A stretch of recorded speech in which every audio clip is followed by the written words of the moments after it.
السلام علیکم ورحمۃ اللہ وبرکاتہ۔ الحمد للہ رب العالمین والصلاة والسلام علی سید المرسلین وعلی آلہ واصحابہ اجمعین، اما بعد فاعوذ باللہ من الشیطان الرجیم، بسم اللہ الرحمن الرحیم۔ وَأَمَّا مَنْ خَافَ مَقَامَ رَبِّهِ وَنَهَى النَّفْسَ عَنِ الْهَوَىٰ فَإِنَّ الْجَنَّةَ هِيَ الْمَأْوَىٰ۔ صدق اللہ مولانا العظیم وبلغنا رسوله النبی الامین المعین المبین الکریم، ونحن على ذلك لمن الشاہدین والشاکرین والحمد للہ رب العالمین۔ معزز سامعین کرام، عرض و معروض سے قبل آئیے ہم اور آپ مل کر حصول برکت کے لیے آقائے کائنات مدینے کے تاجدار احمدی مصطفیٰ محمدی مصطفیٰ روح فدا صلی اللہ تعالی علیہ وسلم کی بارگاہ بےکس پناہ میں ہدیہ درود و سلام نچھاور کرنے پڑھیے بآواز بلند، اللہم صلی علی سیدنا و شفیعنا و نبینا و مولانا محمد بارک وسلم صلاۃ و سلام علیک یا سیدی یا حبیبی یا رسول اللہ صلی اللہ تعالی علیہ وسلم۔ چونکہ گزشتہ جمعہ کو ہم نے نفس کے حوالے سے تفصیلی گفتگو کی تھی، اور اس ضمن میں ہم نے بتایا تھا کہ نفس امارہ، نفس لوامہ اور نفس مطمئنہ کیا ہے۔ لیکن چونکہ جب ان چیزوں کا مطالعہ کر رہا تھا تو مزید کچھ آیت مبارکہ پہ نظر پڑی اور کچھ ایسی باتیں اور ہاتھ لگی کہ ارادہ بنا کہ اس بات کو تھوڑا اور پھیلا دیا جائے، تھوڑی اور وسعت دے دی جائے، تاکہ اس حوالے سے جو باتیں ہیں وہ مزید ہماری نظروں کے سامنے واضح ہو جائے، اور اللہ ہمیں اور آپ کو بہتر عمل کی توفیق عطا فرمائے۔ یاد رکھیں کہ بندے اور اللہ کے درمیان جو سب سے بڑی رکاوٹ ہے نا، وہ انسان کا نفس ہے۔ بس ایک پیاز کے چھلکے کی مانند ہے وہ، کہ جس طرح آپ اوپر کا چھلکا ہٹایا اور اندر کا گودا نظر آنے لگتا ہے، اس نفس کی حالت بس ایک پیاز کے چھلکے سی ہے۔ بس ہمیں ادھر توجہ دینے کی ضرورت ہے اور اسے ہٹانے کی ضرورت ہے۔ بندہ جس دن نفس پہ قابو پا گیا اور اسے لگام کس دیا اور اسے اپنے اختیار میں لے لیا، تو پھر بندے کو خدا سے قریب ہونے کے لیے کوئی چیز نہیں روک سکتی ہے۔ ورنہ یہ تو ہم کہتے ہیں نا کہ شیطان نے بھٹکا دیا، شیطان نے بہکا دیا، مگر آپ سوچیں کہ خود اللہ کے حکم کے باوجود شیطان کو سجدہ کرنے سے آدم علیہ السلام کے لیے کس نے روک دیا؟ اسے تو بہکانے کے لیے کوئی شیطان نہیں آیا، اسے جو بہکایا اس کے نفس نے بہکایا، اس کے نفس کی نخوت نے بہکایا، اس کے نفس کے کبر اور تکبر نے بہکایا، اس کے نفس کی رعونت نے بہکایا کہ آدم خاکی میں آتشی، خاک کا کام ہے نیچے رہنا، آگ کا کام ہے اوپر رہنا، آدم نیچے رہے میں اوپر رہوں، یہ کیسے ہو سکتا ہے کہ آدم مسجود بن جائے اور میں ساجد بن جاؤں؟ تو بندے اور خدا کے درمیان جو بڑی رکاوٹ ہے نا، وہ نفس ہے، اور اسی نفس کو لگام دینے کی ضرورت ہے، اسی نفس پہ کنٹرول کرنے کی ضرورت ہے، اسی نفس پر قابو پانے کی ضرورت ہے۔ اور جس دن آپ نے قابو پا لیا، یاد رکھیں کہ خدا کا قرب آپ حاصل کر لیں گے، خدا کا قرب آپ پا لیں گے۔ اور اسی سلسلے میں کچھ آیت مبارکہ رب کریم ارشاد فرما رہا ہے سورہ نازعات کی آیت مبارکہ، وَأَمَّا مَنْ خَافَ مَقَامَ رَبِّهِ وَنَهَى النَّفْسَ عَنِ الْهَوَىٰ فَإِنَّ الْجَنَّةَ هِيَ الْمَأْوَىٰ۔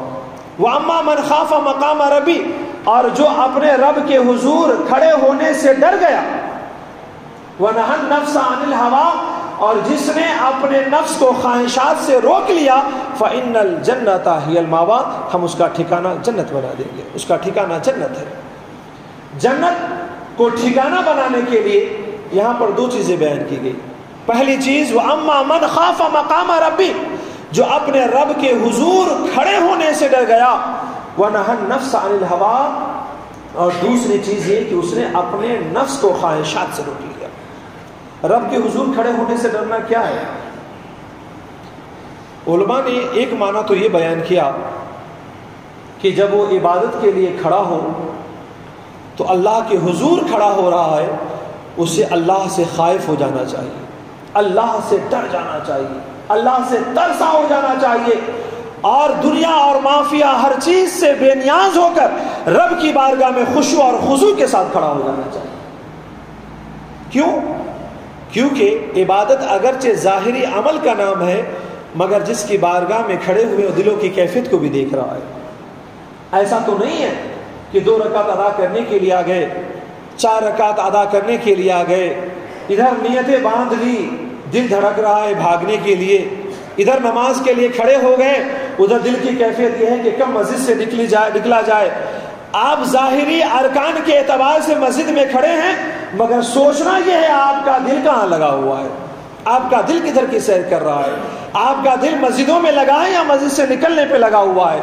یقینی طور پر جو بندہ ڈر جائے گا وہ ساری چیزوں سے بے نیاز ہو جائے گا کہ مجھے صرف اپنے جسم کو مسجد میں نہیں، اپنے دل کو بھی اور دماغ کو بھی مسجد میں حاضر رکھنا ہے۔ رب کے حضور کھڑے ہونے سے ڈر جائے اور ہر چیز سے بے نیاز ہو جائے کہ وہ اس بارگاہ میں کھڑا ہے جو صرف ظاہری عمل کو نہیں دیکھتا ہے بلکہ دلوں کی کیفیت اور خشوع اور خضوع کو بھی دیکھتا ہے۔ اس بات کو یاد رکھیں کہ دنیا کا فیصلہ صرف عمل پہ ہوتا ہے۔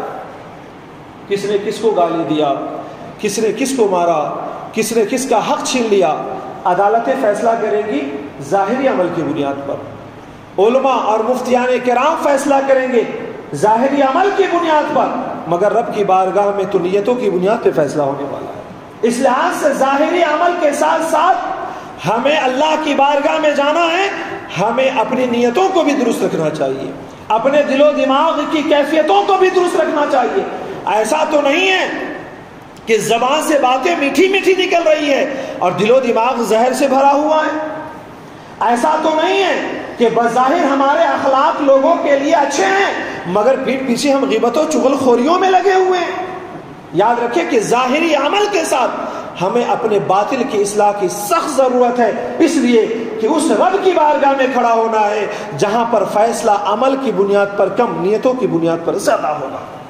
بلکہ بچپنے میں ہی حدیث یاد کرا دی جاتی ہے، انما الاعمال بالنیات، عمل کا دار و مدار نیتوں پر ہے، عمل کا فیصلہ نیتوں کی وجہ سے ہوگا، لہذا اپنی نیتوں کو درست رکھنا ضروری ہے۔ اور علماء نے لکھا کہ اما من خاف مقام ربی، جو اپنے رب کے حضور کھڑے ہونے سے ڈر گیا، اس کا دوسرا معنی یہ ہے کہ بندہ جب دنیا میں کوئی بھی عمل انجام دے، کوئی بھی کام کرے، تو اپنے سامنے یہ تصور رکھے کہ اس عمل کا حساب ایک نہ ایک دن رب کی حضور کھڑے ہو کر کے دینا ہے۔ ظاہر سی بات ہے قیامت میں سب کو کھڑا کر دیا جائے گا، بندے کے ایک ایک عمل کا حساب ہوگا۔ عالم یہ ہے کہ اپنے اپنے اعمال خود پڑھ کے سنانے ہیں۔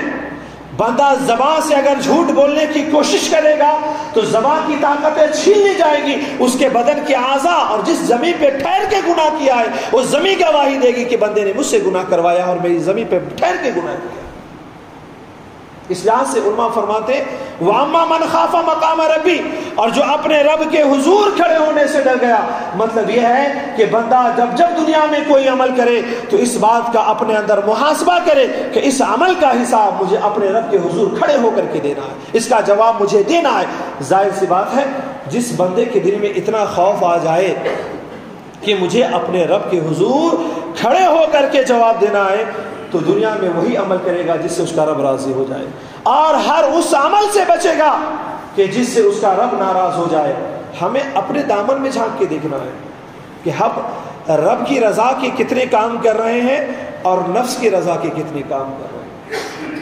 ہم کون سا ایسا عمل کا انجام دے رہے ہیں کہ جس کا ہم محاسبہ کر رہے ہیں یا نہیں کر رہے ہیں۔ ظاہر سی بات ہے ہمیں اپنے ہر عمل پر حساب کرنی چاہیے۔ دنیا کی تھوڑی سی لذتوں کو پانے کے لیے، دنیا کی تھوڑی سی خوشیاں حاصل کرنے کے لیے، دنیا میں تھوڑا سا نام و نمود کے لیے آخرت کی نعمتوں اور دولت کو ٹھکرا دینا یہ عقل مندوں کی پہچان نہیں ہو سکتی ہے۔ اس لحاظ سے عقل مندی یہ ہے کہ بندہ دنیا کی نعمتوں کو حقیر سمجھے اور آخرت کی نعمتوں کو عظیم سمجھے، تب جا کر کے بندے کے اندر جذبہ پیدا ہوگا کہ خدا کے احکام پر عمل کرے اور خدا نے جس چیز سے ہمیں منع فرما دیا ہے اس سے ہم رک جائیں۔ وَأَمَّا مَنْ خَافَ مَقَامَ رَبِّ، جو اپنے رب کے حضور کھڑے ہونے سے ڈر گیا۔ علماء نے یہ دو معنی لکھے، اور ظاہر سی بات ہے جو بندہ رب سے ڈر جاتا ہے نا، وہ اپنے ظاہر کو بھی پاک کر لیتا ہے اور اپنے باطن کو بھی پاک کر لیتا ہے، وہ لوگوں کی صحبتوں کو بھی پاک کر لیتا ہے اور اپنے گھر کی تنہائی کو بھی پاک کر لیتا ہے، وہ دنیا کے بیچ میں رہے تو بھی خود کو پاک رکھتا ہے، اہل و عیال کے درمیان رہے تو خود کو پاک رکھتا ہے، دنیا کے دکھاوے کے لیے کوئی عمل نہیں کرتا ہے بلکہ اپنی رضا، رب کی رضا کے لیے عمل انجام دیتا ہے۔ وَأَمَّا مَنْ خَافَ مَقَامَ رَبِّ، جو اپنے رب کے حضور کھڑے ہونے سے ڈر گیا۔ وَنَهَى النَّفْسَ عَنِ الْهَوَىٰ، اور جس نے اپنے نفس کو خواہشات سے روک دیا۔ نفس کو لگام دینا یہ آسان کام نہیں ہے، نفس پہ کنٹرول کرنا یہ آسان کام نہیں ہے، نفس کو قابو میں لے لینا یہ آسان کام نہیں ہے۔ عالم یہ ہے انسان کا نفس بے لگام ہوتا ہے اور پھر بھی سوچتا ہے کہ ہم مزے میں ہیں، انسان اپنی دنیا کو تباہ کر رہا ہوتا ہے اور آخرت کو برباد کر رہا ہوتا ہے، سوچتا ہے ہم مزے میں ہیں۔ یہ نفس کو اختیار میں لانا، نفس پہ کنٹرول کرنا اور نفس کو خواہشات سے روک لینا، یہ اتنی بڑی بشارت کہ رب فرماتا ہے فَإِنَّ الْجَنَّةَ هِيَ الْمَأْوَىٰ، ہم اس کا ٹھکانہ جنت بنا دیں گے۔ یہ نفس کے بہکاوے کیا ہے؟ نفس بڑی باریک چال چلتا ہے، اس کو پکڑنا بھی آسان نہیں ہے، وہی پکڑتا ہے جس پہ نظریں جمائے رکھتا ہے، اس کو پکڑتا وہی ہے جو توجہ ادھر دیے رہتا ہے۔ ورنہ دیکھیں نا، میں نے بارہا سنایا کہ مولا کائنات میدان جنگ میں اپنے مد مقابل کو پچھاڑ دیے، سینے پہ کھڑے ہو گئے کہ اب قتل کر دوں گا، لیکن جب دشمن نے چہرے پہ تھوکا تو آپ نیچے اتر گئے۔ سوال کرتا ہے کہ او مولا کائنات، تم نے مجھے پچھاڑ دیا تھا، چاہتے تو قتل کر دیتے مگر اچانک چھوڑ کیوں دیا؟ تو حضرت علی رضی اللہ تعالیٰ ارشاد فرماتے ہیں، گھر سے نکلا تو رب کی رضا کے لیے، میدان جنگ میں آیا تو رب کی رضا کے لیے، تیرے مد مقابل ہوا تو رب کی رضا کے لیے، تجھے پچھاڑا بھی تو رب کی رضا کے لیے، تجھے قتل کرنا بھی چاہا تو رب کی رضا کے لیے، مگر جب تو نے چہرے پہ تھوک دیا تو میرے نفس نے کہا کہ جلدی قتل کر دے، تجھ سے تجھے یہ ذلیل سمجھتا ہے، تجھے حقیر سمجھتا ہے، میں نہیں چاہتا تھا کہ رب کی رضا میں اپنے نفس کی رضا کو شامل کر دوں۔ یہ اتنی باریک چالیں چلتا ہے، اور عالم یہ ہوا کہ جب آپ نے اس باریکی کو سمجھ لیا تو وہی دشمن آپ کے قدموں پہ گر جاتا ہے اور کہتا ہے جو دین اپنے نفس کی رضا سے بھی روکتا ہو اور صرف رب کی رضا کی تعلیم دیتا ہو، اسی رب پر کیوں نہیں ایمان لے آنا چاہیے؟ نفس کی باریکیوں کو سمجھیں۔ یہ نفس ایسے ایسے چال چلتا ہے، نفس کی سب سے جو بڑی چال ہے نا وہ دوسروں کی مذاق اڑانا، یہ بہت بڑا نفس کا فریب ہے۔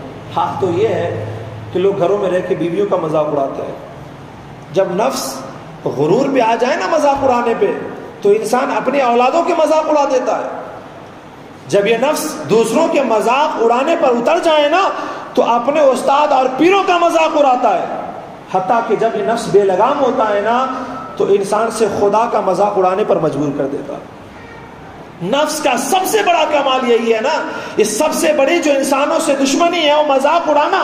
اب تو حالم یہ ہو گیا نا کہ لکھنے کا فن جو مذاق ہے نا اس کو فن کا درجہ دے دیا جانے لگا۔ بہت سارے اسٹیج شو دیکھ لیجیے آپ، لوگ بیٹھ کے کیا کر رہے ہیں؟ صرف دوسروں کا مذاق اڑا رہے ہیں، اور یہی وہ نفس کا فریب ہے جو انسان کو جہنموں تک منہ کے بل گھسیٹ کر لے جائے گا، دوسروں کا مذاق اڑانا۔ عالم یہ ہے ایسے ایسے مذاق اڑاتا ہے، کسی چھوٹے کو دیکھ لیا تو مذاق اڑا دیا، کبھی انسان کے اندر مستی چھا گئی تو بڑوں کا مذاق اڑا دیا، حتیٰ کہ عالم تو یہ ہے کہ انسان کا حال یہ ہو چکا ہے کہ لکھے اگر مذاق کے نام پہ تو فن، بولے اسٹیج پہ ٹھہر کے اگر مذاق کے نام پر تو فن قرار دے دیا گیا ہے۔ اب تو دوسروں کا حال چھوڑیے، بہت سارے مولویوں کا یہ حال ہو گیا کہ اسٹیج پہ ٹھہر کر کے دوسروں کا مذاق اڑا کر کے کہے لگاتے ہیں، اور ان کو بھی مزہ آتا ہے اور ہماری قوم کو بھی مزہ آتا ہے۔ ایسے لوگوں سے اجتناب کرنا انتہائی ضروری ہے، جو دوسروں کا مذاق اڑا کر کے اگر ہنستا ہے یہ استہزاء ہے اور نفس کی بہت بڑی چال ہے۔ انسان کو چاہیے کہ اپنے اعمال کو جھانک کر کے دیکھے نا، اپنے دامن میں ہزاروں گندگیاں رکھ کر کے دوسروں کا مذاق اڑاتا ہے، یقیناً یہ نفس کے فریب اور چال نہیں تو اور کیا ہے۔ عالم تو یہ ہے کہ انسان کا جب استہزاء کرنے پہ آ جاتا ہے نا تو نفس یہ بھی کہلا دیتا ہے ارے کیا ہے خدا کا، خدا نے ہمیں کیا دیا، سب تو دوسروں کو دیا ہے، نعوذ باللہ من ذالک۔ یہاں تک کہہ کر کے خدا کا مذاق اڑانے پہ نفس مجبور کر دیتا ہے۔ اس لحاظ سے اس باریکی کو پکڑے کہ ایسا تو نہیں ہے کہ دوسروں کا مذاق اڑانے میں آپ کو لذت محسوس ہوتی ہے، بیوی بچوں کا مذاق اڑانے میں آپ کے نفس کو لذت محسوس ہوتی ہے، استاد اور پیروں کا مذاق اڑا کر کے آپ کے نفس کو لذت محسوس ہوتی ہے، بڑے اور چھوٹوں کا مذاق اڑا کر کے آپ کے نفس کو لذت محسوس ہوتی ہے، تو یاد رکھیں کہ آپ نفس کے شکار ہو چکے ہیں۔ اگر کسی کی اصلاح بھی کرنی ہے تو صاف زبان اور صاف دل سے اصلاح کیجیے۔ آپ کے اندر یہ غلطی پائی جا رہی ہے، بیٹے تمہارے اندر یہ غلطی پائی جا رہی ہے، حضور آپ سے یہ غلطی ہو گئی ہے، بڑوں کے ساتھ ادب کے ساتھ، چھوٹوں کے ساتھ شفقت بھرے لہجے میں تنبیہ کرے، مگر یہ کیا تم نے یہ کر دیا اور مذاق اڑا دیا۔ یہ نفس کی بہت بڑی چال ہے، اس سے بچیں۔ اور کہیں بھی یاد رکھ لیجئے میرا کام ہے پہنچا دینا، میرا بھی کام ہے میں عمل کروں، ایسا نہیں کہ صرف اس پہ آپ عمل کریں، میرا بھی کام ہے۔ اگر میرے اندر بھی خامی ہے تو مجھے بھی چاہیے کہ ہم اپنی اصلاح کریں، آپ کے اندر یہ خامی پائی جاتی ہے تو آپ بھی اصلاح کریں۔ اور کہیں دوسروں کے مذاق اڑانے سے نفس کو سکون ملتا ہے تو اپنی زندگی کا اور اپنے نفس کا محاسبہ کیجیے، ورنہ ایک دن ایسا آئے گا جہاں پہ حساب لیا جائے گا، بولنے کے لیے زبان نہیں دی جائے گی۔ یہ نفس کے جو چال ہے نا بہت بڑے ہیں، نخوت، گھمنڈ آ جانا، یہ بڑا عجیب و غریب ہے۔ عالم یہ ہے کہ انسان جب غریب ہوتا ہے نا بڑی سادہ زندگی گزارتا ہے، جب مال کے ذریعے آزمائشیں آنے لگتی ہے نا تو پھر دوسروں کو حقیر سمجھنا شروع کر دیتا ہے، دوسروں کو غریب سمجھنا شروع کر دیتا ہے، خود کو بہت بڑا سمجھنا شروع کر دیتا ہے، اور پھر اپنے ماضی کی زندگی کو بھول جاتا ہے۔ یہ جو نخوت چیز ہے ایک نفس کے اندر، یہ جو برائی رکھی گئی ہے، یہ بچنا ضروری ہے۔ ایسا تو نہیں ہے کہ آپ دوسروں کو صرف حقیر اس لیے سمجھتے ہیں کہ آپ مالدار ہیں دوسرا غریب ہے۔ خاص کر کے اس معاملے میں ہمارے لوگوں کو اس معاملے میں محاسبہ کرنے کی ضرورت ہے۔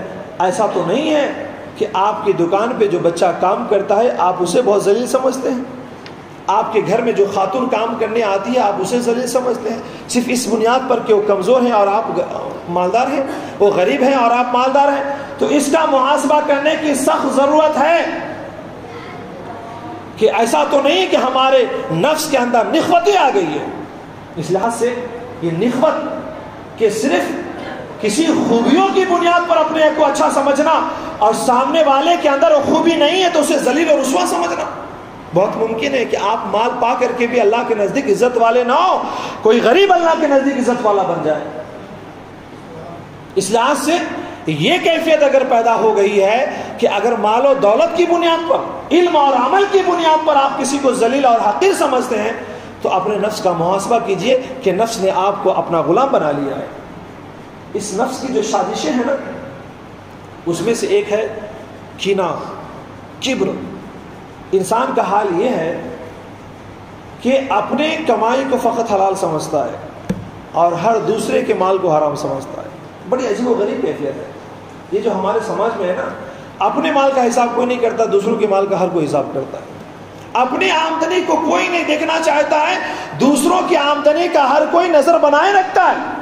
اپنے مال کہیں سے بھی آ جائے سوچتا ہے اللہ نے بہت ہمیں نواز دیا، دوسروں کے مال پہ نظر رکھتا ہے کہ کہاں سے آ رہا ہے، حلال آ رہا ہے یا حرام آ رہا ہے۔ یہ نفس کی وہ چال ہے جسے نفس میں کبر و کینہ سے تعبیر کیا گیا ہے۔ انسان کو چاہیے کہ مال کے معاملے میں ایسا نہ ہو کہ صرف اپنے مال کو پاکیزہ، دوسروں کے مال کو ناپاک و گندہ سمجھے، بلکہ انسان کو چاہیے کہ اگر اللہ نے دولتیں دی ہیں تو لمحہ لمحہ پل پل اپنے مال کا محاسبہ کرے کہ ہم نے اس مال کے حقوق کو ادا کیے یا نہیں کیے۔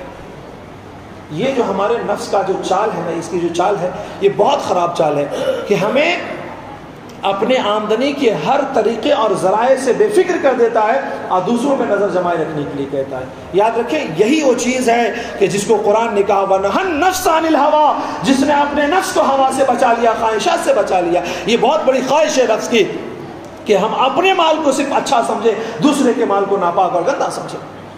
لہٰذا اس سے بچنا انتہائی ضروری ہے۔ ایک مجاز میں اور ہے جو یہ نفس کا فریب ہے اسے سمجھے، اس کی ایک چال ہے ہمادانی اور برتری۔ جو کچھ ہے ہم ہیں، ہمارے سامنے کوئی کچھ نہیں ہے۔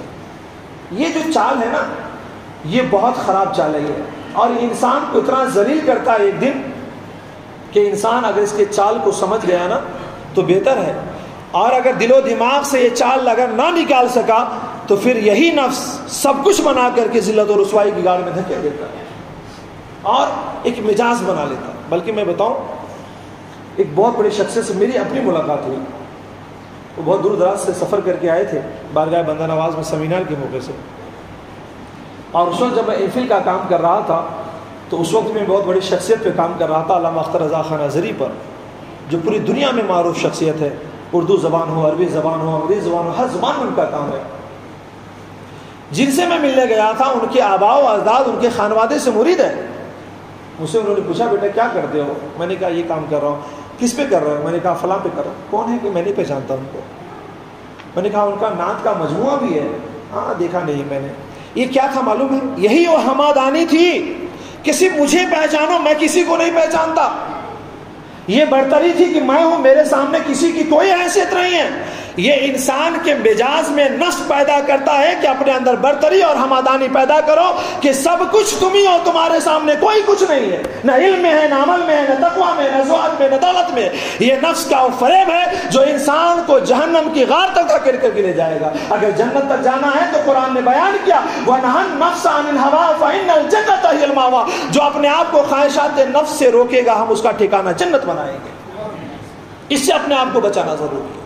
اور اگر نہ بچایا تو پھر سمجھ لے یہ رعونت، یہ برتری، یہ ہمادانی، یہ کبر، یہ نخوت، یہ استہزاء، یہ مذاق، یہ نفس کے بہت بڑے چال ہیں. اور اس چال سے اپنے آپ کو نہ بچا سکے تو یاد رکھ لیجئے اسی سے تو بچنے پر ٹھکانہ جنت رکھا گیا ہے. اور اگر آپ نے نہ بچا سکا تو پھر کیا حال ہوگا؟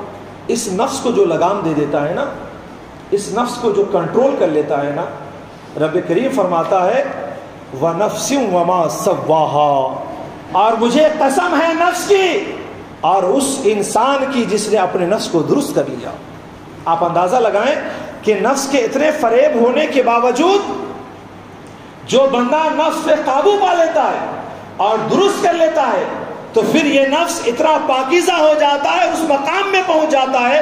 اور نفس پہ کنٹرول کرنے والوں کا حال یہ ہو جاتا ہے کہ قرآن مجید میں رب کریم قسم کھا رہا ہے وَنَفْسٍ وَمَا سَوَّاهَا، مجھے قسم ہے اس نفس کی اور اس انسان کی، اس ذات کی جس نے اپنے نفس کو درست کر لیا.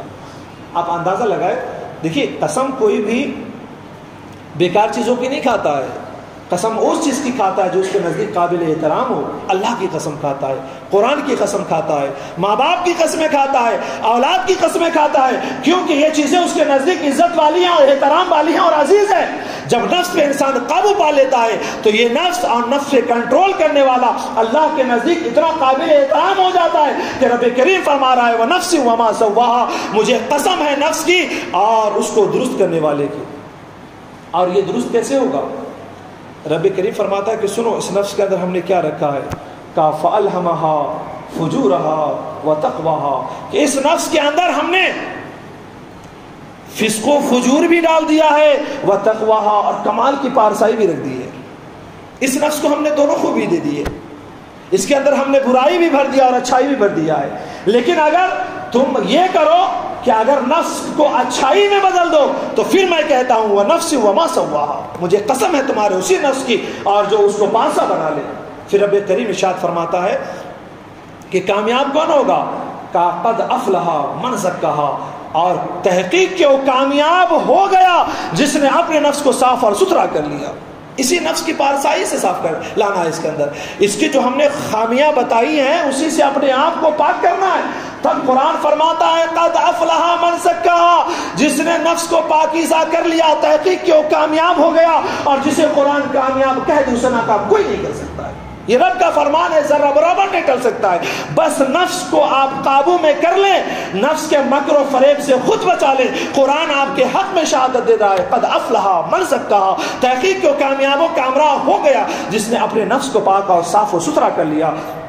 اور رب کریم خود فرماتا ہے وَقَدْ خَابَ مَنْ دَسَّاهَا، اور تحقیق کہ وہ ناکام اور نامراد ہو گیا جس نے اپنے اس نفس کو خاک میں ملا دیا. مطلب یہ ہے کہ ہم نے جو اچھی خوبیاں اور اچھی صلاحیتیں اس کے اندر جو ودیت فرمائی تھی نا، اگر اس کو اچھی صلاحیتوں میں تبدیل نہ کیا اور بری طاقتوں کو اگر اس نے اپنے اوپر حاوی کر دیا تو قد خاب من دساها، تحقیق کہ ایسا انسان ناکام و نامراد ہو گیا. یہ نفس کے اندر دونوں خوبیاں رکھی گئی.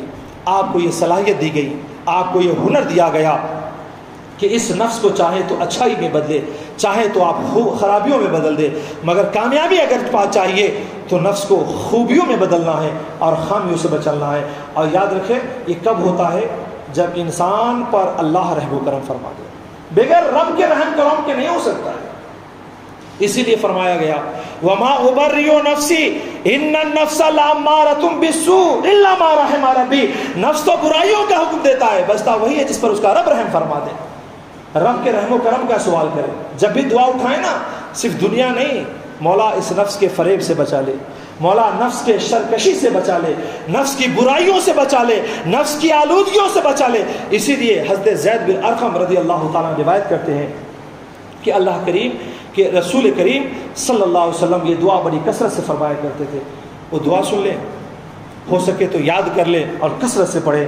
آقا کائنات فرماتے ہیں اللہم انی اعوذ بک من العجز، اے اللہ میں تیری پناہ مانگتا ہوں عاجز ہو جانے سے۔ مولا دنیا میں کوئی ایسا کام کا سامنا نہ کرا کہ بولا میں عاجز ہو جاؤں، میں بے بس ہو جاؤں۔ ہمیشہ یہ دعا مانگتے تھے اللہم انی اعوذ بک من العجز، اللہم انی اعوذ بک من العجز والکسل، اور اے اللہ میں تیری پناہ مانگتا ہوں بدن کی سستی سے۔ یہ بدن کی جو سستی ہے نا، اس کے اکثر خاص کر ہمارے نوجوان شکار ہیں۔ یہ دعا مانگا کریں، آپ سوچتے ہیں کہ ہم سوئے ہوئے ہیں نمازیں چھوڑ کر کے، بہت مزے کی زندگی ہے، یہ آپ کے بدن کی بیماری ہے جس سے اللہ کی پناہ مانگنا ضروری ہے۔ اتنا مہلک مرض ہے جسم کی سستی کہ آپ اندازہ لگائیں میرے مصطفیٰ جو 63 سالہ زندگی میں اتنا بڑا کام کیے ہو، وہ بھی دعا مانگتے ہو کہ اللہم انی اعوذ بک من العجز والکسل، بدن کی سستیوں سے اللہ کی پناہ مانگا کریں۔ جب بھی نمازوں کے لیے نہ اٹھ سکے نا، سستی چھا جائے، کام پہ نہ جا سکے، بہت سارے نوجوان آتے ہیں مولانا بے روزگار بیٹھا ہوں، کوئی کام کرنے کو دل نہیں کرتا۔ بھائی توبہ کر، استغفار کر، اللہ سے معافی مانگ اور اس سے پناہ مانگ، تب جا کر کے تمہارے بدن کی سستی دور ہوگی۔ پھر فرماتے اللہم انی اعوذ بک من العجز والکسل والحرم، اور اے اللہ میں تیری پناہ مانگتا ہوں بڑھاپے سے۔ یاد رکھیں کہ انسان کی زندگی میں بڑھاپا ایک عذاب ہے، ایک مصیبت ہے اگر گناہوں کے دلدل میں پھنس گیا۔ یاد رکھیں کہ بچپنے میں تو کوئی بھی پیار کر لیتا ہے، بڑھاپے میں بڑی مشکل سے پیار کرنے والے ملتے ہیں۔ بچپنے میں تو کوئی بھی سنبھال لیتا ہے، بڑھاپے میں بڑی مشکل سے سنبھالنے والے ملتے ہیں۔ بچپنے کی بے قوت کو کوئی سہارا ضرور دے دیتا ہے، بڑھاپے کو سہارا دینے والے گالیاں دیتے ہیں۔ یہ صورتحال ہے۔ اس لیے میرے آقا نے فرمایا اللہم انی اعوذ بک من العجز والکسل والحرم، اور اللہ بڑھاپے کی آفتوں سے، مصیبتوں سے میں تمہاری پناہ مانگتا ہوں۔ اور پھر فرمایا والجبن، اور اللہ بزدلی سے میں تمہاری پناہ مانگتا ہوں۔ میرے آقا نے حدیث میں فرمایا تھا میری امت اس وقت تک سرخرو رہے گی جب تک بزدل نہیں رہے گی، جس دن بزدلی آ گئی میری امت تباہ ہو جائے گی۔ اور پھر فرمایا والبخلی، اور اے اللہ میں پناہ مانگتا ہوں بخالت سے، کنجوسی سے تیری پناہ مانگتا ہوں۔ سخاوت کی کیفیت پیدا ہو جانا یہ بھی انبیاء کی خصوصیتوں میں سے ہے۔ وعذاب القبر، اور اے اللہ میں پناہ مانگتا ہوں تیری عذاب قبر سے۔ اللہم آتی نفسی تقواہا، اے اللہ تو مجھے نفس کی پاکیزگی اور پاسائی عطا فرما۔ یہی نفس کی پاکی تھی۔ یاد رکھیں انبیاء معصوم عن الخطا ہیں۔ امت کی تعلیم کے لیے فرمایا کہ اے امتیوں تم یہ دعا ضرور مانگنا اللہم آتی نفسی تقواہا وزکہا، اور اے اللہ پاک صاف ستھرا نفس عطا فرما، وانت خیر من زکاہا، اور تو ہی سب سے بہتر پاک کرنے والا ہے، مولا تو ہی پاک کو صاف فرما دے۔ وولیہا، اور تو ہی میرا مولا ہے، والی ہے، و مولاہا، اور تو ہی میرا مولا ہے۔ اللہم انی اعوذ بک من قلبی لا یخشا، اے اللہ میں ایسے دل سے تیری پناہ مانگتا ہوں جس میں تیرا خوف نہ ہو۔ یاد رکھیے دل بیکار ہے جس میں خدا کا خوف نہ ہو۔ ونفسیوں، اور اے اللہ اس نفس سے میں تیری پناہ مانگتا ہوں لا تشبع، جو کبھی شکم سیر نہ ہو، ہمیشہ فلاں دے مطالبہ کرتا رہے۔ وعلم لا ينفع، اور اے اللہ میں ایسے علم سے تیری پناہ مانگتا ہوں جو نفع نہ دے۔ آپ کہتے ہیں کہ علم بہت فائدہ دیتا ہے، جو علم فائدہ نہ دے وہ علم بھی بیکار ہے۔ ایسا علم حاصل کریں جو نفع دے، ورنہ لوگ تو بہت علم حاصل کر لیے لیکن ماں باپ کی قدر نہیں پہچان سکے۔ لوگ بڑی بڑی ڈگریاں حاصل کر لیے، اپنے خدا اور اس کے رسول کو نہ پہچان سکے، تو ایسا علم جو نفع ہی نہیں دیا، میرے آقا فرماتے ہیں وَعِلْمٍ لَا يُنْفَعُ، اور اے اللہ ایسے علم سے تیری پناہ مانگتا ہوں جو نفع نہ دے، وَدَعْوَةٍ لَا يُسْتَجَابُ لَهَا، اور اے اللہ ایسے دعا سے بھی تیری پناہ مانگتا ہوں جو تو قبول نہ کرے۔ یقین جانیے ہم دنیا بہت مانگتے ہیں، مگر اپنے اندر جو چھپی ہوئی برائیاں ہیں اس سے پناہ مانگنے کی ضرورت ہے، اسی سے ہمیں بچنے کی ضرورت ہے۔ عرض یہ کرنا ہے، نفس بڑی چال، باریک چال چلتا ہے، گنہگار بنا کر کے بھی کہتا ہے تو اپنے آپ کو پار سکے، مجرم قرار دے کر کے بھی، مجرم ٹھہرا کر کے بھی کہتا ہے تو اپنے آپ کو نیک سمجھ، نافرمان بنا کے بھی کہتا ہے کہ تو اپنے آپ کو فرما بردار سمجھ، دنیا کے ہر گناہوں کے دلدل میں دھکیل کے بھی کہتا ہے تو پارسا بن کے وہاں سے نکل۔ اس لحاظ سے اپنے اندر جو چھوٹی چھوٹی برائیاں پائی جاتی ہے اس کا محاسبہ کیجئے، یہی آپ کی اور ہماری کامیابی ہے۔ اور یاد رکھ لیں کہ اگر ان فریب سے اور ان چال سے اپنے آپ کو نہ بچا سکے تو پھر کھڑے ہو جائیے اس دن کے لیے جو رب فرماتا ہے وَأَمَّا مَنْ خَافَ مَقَامَ رَبِّهِ، ایک دن رب کے حضور کھڑا ہونا ہے، آپ کو جواب دینا ہے۔ شاید یہاں کوئی آپ کو نہ جان سکے مگر وہاں اپنے آپ کو نہ بچا سکیں گے۔ اب تو دنیا میں ایسی مشینیں نکل گئی کہ انسان سچ بول رہا ہے یا جھوٹ بول رہا ہے یہ پکڑنے کی قوت مشین میں آ گئی ہے، تو آپ سوچیں اس رب قہار کا کیا حال ہوگا جو آپ کے ذرے ذرے سے واقف ہے۔ لہٰذا اس سے آپ اپنے آپ کو بچائیں، یہی نفس کے فریب کے چال سے بچانا انسان کی دنیا اور اخروی کامیابی ہے۔ ایک گزارش ہے کہ ہر اتوار کو بعد نماز مغرب مسجد حاضہ میں درس حدیث اور ذکر بالجہر کا اہتمام کیا جاتا ہے۔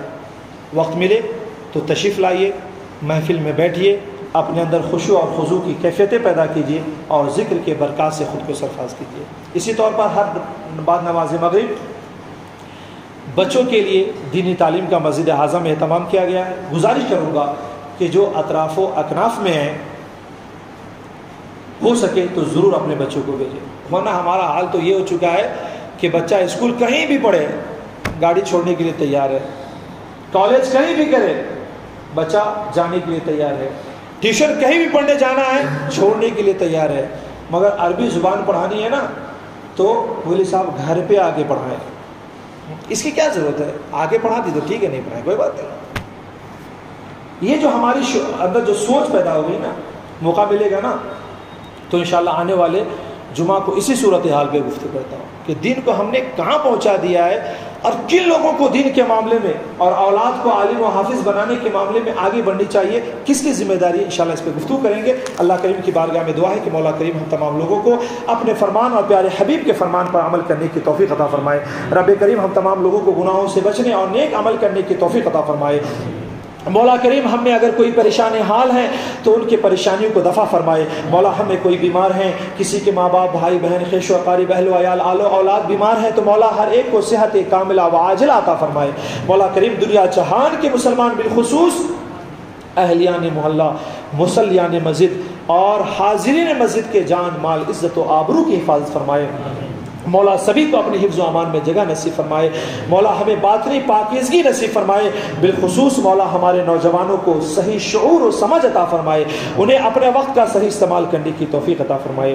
مولا انہیں اپنے ماں باپ کی قدر کرنے کی توفیق عطا فرمائے، اپنے ماں باپ کا احترام کرنے کی توفیق عطا فرمائے، اپنے ماں باپ کو راضی رکھنے کی توفیق عطا فرمائے، اور جن کے ماں باپ دنیا سے جا چکے ہیں مولا ان کی مغفرت فرمائے، ان کے درجات کو بلند فرمائے، ہم سبھی کا خاتمہ ایمان پر فرمائے، عذاب قبر سے محفوظ فرمائے، قبر کی سختیوں سے محفوظ فرمائے، اور مولا جنت میں نبی کی غلامی نصیب فرمائے۔ وآخر دعوانا